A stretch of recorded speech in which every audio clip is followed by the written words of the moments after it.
What's going on, everybody? It's the Bulls Show, aka Aidan, and welcome back to another video. Ladies and gentlemen, today we're going to be talking about the Chicago Bulls and Toronto Raptors game reaction. The Chicago Bulls entered this game with an abysmal first half in every sense of the word, but managed to fight their way back in the third quarter, and the Bulls bench players took it from there with an absolutely strong performance in the fourth as we walk away with a fairly convincing win overall. We'll get started on the Bulls and the Toronto's game reaction. Before we get started, please like and subscribe to the Bulls Show. Turn notifications on and let me know in the comments below your thoughts about the Chicago Bulls and the Toronto Raptors game as we win our second preseason game out of 3, and we've got one more ahead against that Milwaukee Bucks side. But the Bulls won this game 115-98. Ladies and gentlemen, a very positive game all the way around. But the first half, we have to talk about that first half. Look, I don't want to be a downer on anything. I don't want to, always pick out the negatives on the Chicago Bulls because there is quite a few we can look at, but unfortunately we got to talk about that first half. That first half was shocking in my opinion. Not only the effort, not only defensively, but offensively, we were so poor as a team in that first half. I'm thankful that we fought our way back. I'm thankful that Toronto did not make us pay anywhere near as much as they should have, with the amount of turnovers we gave up, with the poor selection that we actually had, with the stagnation of our offense, and of course with our defensive liabilities. Toronto should have put us to the sword in the first half. We've got to be honest. The fact that we were as close as we were by the end of the second quarter, in my opinion, that is a blessing for the Chicago Bulls, and that's not going to happen very often if we keep on delivering those first half performances. But because Toronto didn't put us to the sword, we fought our way back, and ultimately when the two benches came together in the fourth quarter, our bench prevailed, and most likely we could just say Javonte Green prevailed out of the rest of that Toronto Raptors team. So look, it was an interesting game. Definitely in terms of lineups and matchups, probably the most interesting game we've had in the preseason. They played basically Pascal Siakam and Scotty Barnes as their centers. And look, we can praise Vucevic and Andre Drummond for the offensive performances that they had, but I think we could all predict that they would have struggled just a little bit on that defensive end, and they did. Scotty Barnes and Pascal Siakam made Vucevic work very hard on the defensive end, and it's the same with Andre Drummond. They got to the foul line. Their aim was to spread us out as much as possible and then have cutters cut to the lane and get easy opportunities that way. And the Bulls did do very well adjusting in terms of the second half as well. We applied much more pressure on their ball handlers. We obviously as well, we clogged the lane a little bit so they couldn't get the opportunities. And then at the end of the day, they kind of felt stagnant themselves. They kind of went to the three-point line, and Toronto are not the best three-point shooting team. So we made the adjustments to win this game, and I think we deserve to win the game, in all honesty. Yes, Toronto should have had a much better first half. They should have taken us to the sword. They should have ended us in the first half. But they gave us the opportunity to keep us in this game. And these are the games where if you give teams the opportunity to come back, teams will come back. And we ended up walking away with, my opinion, a well-deserved win. That first half is something I don't want to see again, and I can kind of accept the fact that if we were trying to be unpredictable, spontaneous, random cuts, people getting wide open layups and stuff like that, and we messed up some of the passes from that, we got 15 turnovers from that, you can accept that because we're building something there. And obviously when you build something, you're going to see the flaws, you're going to see the mistakes. You have to get worse before it gets better in those types of instances. But to be honest, I don't really find that as an excuse today, because a lot of our turnovers was because no one was moving, because we were stagnant, because we were relying on pick and rolls and things like that. So yeah, it's disappointing that we saw that first half, but we did well to kind of rectify it in the second half. So we'll talk about the individual performances, starting off with DeMar DeRozan, who had 21 points, 8 rebounds, 8 assists, alongside of 3 steals in this game, ladies and gentlemen. DeMar DeRozan, in my opinion, out of all the starters, really carried the load for the Chicago Bulls. A close to a triple-double performance from DeMar DeRozan. In my opinion, in the first half, he was the only one that really showed up to the occasion. I expect DeMar DeRozan to show up to the occasion against the Toronto Raptors. I'm sure he was very pumped to play against the Toronto Raptors, his former side, and I'm glad we walked away with the win for him. But yeah, a very, very solid performance. A DeMar DeRozan-esque performance. He got to the foul line. He did his mid-range. He got really nice fast break opportunities as well. And not to mention, he did very well with 8 assists on the night for DeMar DeRozan. And that really helped the Chicago Bulls, as playmaking was something we sorely lacked from almost every other position. We saw something interesting today as well that I forgot to mention. We actually switched the power forward position once again. We allowed Derrick Jones Jr. to get a start from the power forward position. Now, I've got to be perfectly honest. I didn't like the fact that we could have potentially seen the Chicago Bulls switch point guards every single game. From, again, maybe Ayo to Caruso to Goron to Kobe White. Those guys were the main guys that we're probably talking about. And I don't like it for the power forward either. I'm happy with Javonte Green or Patrick Williams to start, because at the end of the day, those are probably going to be the guys that we turn to in the regular season to start games. I think that makes sense. But Derrick Jones Jr., in my opinion, no disrespect to Derrick Jones Jr., but I don't see him starting for the Chicago Bulls unless we have big injuries. So I'm not sure why we necessarily saw it in this game, and I don't think it played out very well, to be honest. Again, I think we needed the energy that Javonte may have provided, and we sorely missed that. And there's no secret that we came back in the second half because Javonte Green was playing, ladies and gentlemen. But Derrick Jones Jr. had 6 points, 2 rebounds, and 1 block. I'm not saying that Derrick Jones Jr. played bad in this game. I just think for what we actually needed in the game, Derrick Jones Jr. didn't necessarily provide. I don't think he suits that starting lineup very well. Yes, he's athletic. He can get a couple of alley-oop chances. He can go up for layups and stuff like that. He can run the floor. These are all positive things. But I think I see Derrick Jones Jr. as a bench option, in my opinion, and that's where he should be for the majority of the year. I don't see him starting in the regular season, so I am a bit questionable as to why he actually started this game. But Billy Donovan gave him a chance. At the end of the day, I'm going to respect what the coaching staff does in the preseason. If they felt like he deserved a chance, then he deserves a chance. And it is what it is at the end of the day. But in the future, I don't think we're ever going to see Derrick Jones Jr. start unless there's injuries. So I would say next game, stick with Javonte or Patrick Williams. Stick with one of those two guys, and we'll see how things go in the future. Nikola Vucevic had 13 points, 9 rebounds, and 2 assists. 6 from 10 from the field, and 1 from 3 from the three-point line. Now, Nikola Vucevic, I kind of feel bad for him today. As I mentioned before, they spread the floor out so wide. He had to guard guys like Scotty Barnes and Pascal Siakam. And Vucevic, as much as we can give him credit for his pick-and-roll defense and being an interior presence in this preseason, he's not going to have a good time guarding Scotty Barnes. He's not going to have a good time guarding Pascal Siakam. It's as simple as that.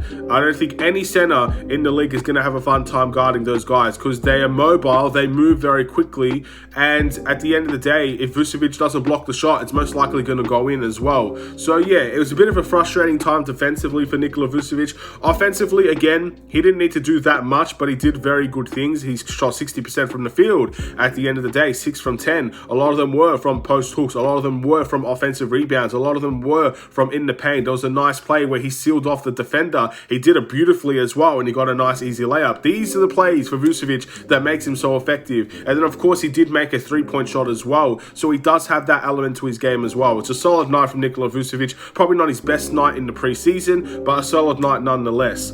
Zach Levine had 9 points, 2 rebounds, and 1 steal in this game. In my opinion, Zach Levine was very, very bad in today's game. I've got to be honest. The other 2 games were average because he was kind of playmaking, doing things like that. Zach Levine looked a step behind everybody else today. He was throwing inbound lobs to people. He was throwing the ball at people's feet. He was turning it over left, right, and center. He got 2 straight blocks in a row as well in this game.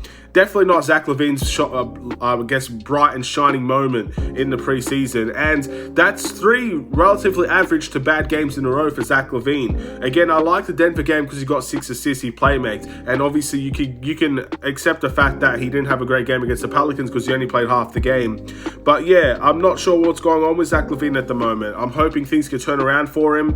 I'm expecting him to really have a good start to the regular season. I'm expecting this to just kind of, build his way into the team. But we need Zach Levine scoring. We really do. We need Zach Levine's versatility on that end. We need Zach Levine to get to the foul line. We need Zach Levine to do all these things that I just don't think he's currently doing at the moment, which is extremely frustrating. So yeah, I'm hoping for a good performance in the next time out. But yeah, not the best in my opinion in relation to his performance today. Ayo Dosunmu had 14 points, 7 rebounds, and 5 assists alongside of 2 blocks, ladies and gentlemen. I thought Ayo was actually fantastic today. Now, of course, there were a couple of times where he kind of put himself into trouble. He got a couple turnovers and then got the ball back and things like that. He attacked the lane very well. He saw opportunities to cut to the basket and he did that. He made some good 3-point shots as well, 2 from 4 from the 3-point line. Very, very effective. He got nice rebounds. He obviously was good at playmaking as well in today's game with 5 assists. A solid night with Ayo Dosunmu, filled with everything, filled with defense, filled with offense, filled with shooting, filled with playmaking, filled with rebounding. A solid night for Ayo Dosunmu, I've got to say, and that's something that I'd like to see in the future as well. Keep it up, Ayo Dosunmu. In my opinion, he fits the starting lineup so well. It's because he plays his role so well. Whether it's on the ball, off the ball, he finds a way to make an impact on this team. So I did like his performance. Moving into the bench, Coby White, ladies and gentlemen, had 7 points, 4 rebounds, and 6 assists. Scoring-wise from Coby White was very disappointing, but he did find a way to make an impact in other ways. He got 6 assists in today's game, some of them filled with turnovers as well. Coby White did turn the ball over a lot. He tried some things that probably would have worked in the regular season, to be honest, if everybody was up to game speed and game shape. Those bounce passes that he throws to Dalen Terry might have worked out in the regular season compared to the preseason, but he did make an impact in other ways. I don't think he was terrible defensively either in today's game. I think he worked very hard. But ultimately, we want Coby White to be a natural scorer. And the shot didn't necessarily come well to him today. But when he's not scoring, you got to make an impact in other ways. And I've always said that. So Coby White did do a good job in making an impact in other ways. In going for assists. In making the right decisions most of the time. So I can understand and respect that performance from Coby White. But I would like to see him continue to score the ball and see where things go. Alex Caruso had 8 points, 1 rebound, 3 assists in today's game. Alex Caruso was fine. Again, this is a typical Alex Caruso performance, I should say. Didn't get any steals or blocks in this game, I believe, but nice playmaking and relatively good scoring as well. Brings good energy off of that bench. I think he did his role today very well. And we can see more from Alex Caruso, but this is definitely not a bad game from him. Patrick Williams, ladies and gentlemen, had 6 points and 3 rebounds, 1 from 8 from the field and 1 from 3 from the 3-point line. Not a great night from Patrick Williams, but I do like the shots that he's putting up. And most of the time, I can see some of them getting made, not all of them. There were some shots where you're like, yeah, that's not going to go in. But majority of the time, I'm fine with Patrick Williams taking some of the shots that he actually took. Some of them probably you could have got away with a foul if they actually caught a foul. But no, it wasn't a great night from Patrick Williams. Again, keep being aggressive. Just one bad game or one bad scoring night where he shot 1 from 8 is not the end of the world. Keep on going, Patrick Williams, and see where it can take you. He got to the foul line a couple of times and things like that. Just keep on working at it and maybe it will work out. But I like the fact that he was aggressive. He was shooting 1 from 8. He was getting his shots up. Let's see what he could do in the next game. And maybe in the next game, things will go in and we'll see where we go from there. Andre Drummond, 9 points, 9 rebounds, and 1 assist. Andre Drummond was 3 from 3 from the 3-point line, and I lost my head when I saw Andre Drummond make these amount of threes. In a good way, to be honest. It wasn't all bad, but my goodness, I did not expect that from Andre Drummond today. Not only did I expect him to again, when he's wide open and he shoots it, I can kind of live with that if he takes it every now and then. I don't expect him to be shooting threes left, right, and center, but he made 3 from 3 today. I was going absolutely berserk. I couldn't believe what I was seeing from Andre Drummond. And to be fair, he made the most threes on the team, and all of them were swishes. They were really like perfect shots from Andre Drummond. So, I mean, look, I'm kind of stunned. I don't really know what to say, because if this was a regular season game and it was 0 from 3, I'd be questioning why he's even taking that shot. He kind of made them today, so I kind of don't know what to say about that. I'm happy that he made them. His rebounding was fantastic as well. Very, very good night from Andre Drummond, in my opinion. And we'll see where the 3-point shots come from in the next game. Will Andre Drummond be shooting more threes? We'll have to find out against the Milwaukee Bucks and in the regular season as well. Javonte Green, 17 points, 5 rebounds, 1 assist, 1 steal in today's game. 7 from 8 from the field, 2 from 3 from the 3-point line. I mean, I think there's a key difference in the first half and the second half, and the key difference was Javonte Green. Javonte Green was absolutely fantastic. He started off the game with a 4-point play. The man was doing unbelievable dunks, unbelievable layups. The lob that he does where he gets, it's like a reverse layup lob. That's incredible. I don't see many players actually doing that the way that Javonte Green does that. And again, what a performance from the second half. This was only a half of basketball that he played, and he put up that stat line. That's probably the best stat line that we've seen from Javonte Green in all preseason, and he did it in a half. Imagine what he could have done if he played the whole game. But all things considered, that was an incredible performance, honestly. I'm very, very happy with Javonte Green, and I think he's cementing himself in the starting lineup. I mean, you can't get away with 3 performances like this and expect to see him on the bench. Put it this way, if Javonte Green in a regular season, I don't care what happens against the Milwaukee Bucks, if in the regular season Javonte Green is not starting for the Chicago Bulls, yes, I know we need size, yes, I know all of those situations, but based on form, it should be Javonte Green. Based on how people are playing, it should be Javonte Green. So I hope that it is going to be Javonte Green going forward. Last but not least, Dalen Terry. Now, before I actually get into his stat line, the fact that Dalen Terry got minutes in today's game shows that the Bulls coaching staff is starting to trust him. I think at the end of the day, in terms of this lineup, we played the guys that we're going to play in the regular season. Maybe it's not the exact amount of minutes. Of course, the lineups will not be the same, but those are the guys that we're trusting for the Chicago Bulls this season. I truly believe that. And Dalen Terry had 5 points, 2 rebounds, 3 assists in today's game. And the fact that he got 15 minutes in today's game shows that he will get minutes in the regular season. We saw it with Io. Io wasn't going to get any minutes, and then a couple injuries later, Io's in the rotation, and he's doing very, very well. Dalen Terry in the preseason has absolutely stole the show in many ways as a rookie, and he's proven a lot of people, I guess, right in terms of maybe the draft selection and everything like that. A lot of people wrong, but he proved some people right as well. So all things considered, if he keeps on playing, he's going to keep getting minutes. And the fact that we kind of played our main rotation and Dalen Terry got into that shows that he's going to get some sort of minutes in the regular season, which is a big positive from our rookie. And hopefully he can end up continuing to deliver on the minutes that he gets. And again, the potential could seriously be real for Dalen Terry. He's actually shooting the ball better as well, which I thought wasn't going to be the case coming in from Summer League to the regular season. But keep on working at it, keep on working hard, and keep on showing that you deserve those minutes, and those minutes will come. Looking at the must improve, I'm going to pick Zach Levine this time around. I know it's preseason. I know he's had knee surgery and he's building his way back into the game. But I think just his decision making is the reason why I'm picking it. Now, it's a bit, some of the things he did was a bit questionable. I'm not worried that he didn't shoot as many shots as we would like. I'm not even worried that he got blocked on some of those shots, because by the time the regular season comes, I don't think you're going to see a lot of that out of Zach Levine. But the decision-making is something I can question. Now, a guy that is playmaking and wants to playmake a little bit more, that was a very disappointing performance from him. So that's where I'm going to target him as my must-improve player. My player of the game, do not hate me.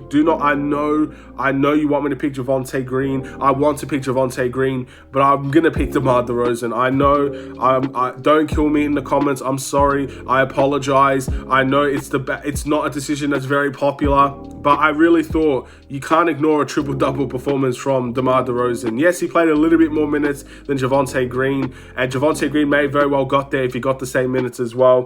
But again, I thought DeMar DeRozan was superb today, and I think he deserves the player of the game. The fact that he played most of the game as well kind of helped, but I'm sorry. Please do not. I'm an innocent man. Do not hate me in the comments. And yeah, we'll move on into the next game, ladies and gentlemen. Our preseason record is 2-1, with the next game coming against the Milwaukee Bucks. Our final preseason game will be against the Milwaukee Bucks in 2 days' time, I believe. So get ready for that one, ladies and gentlemen.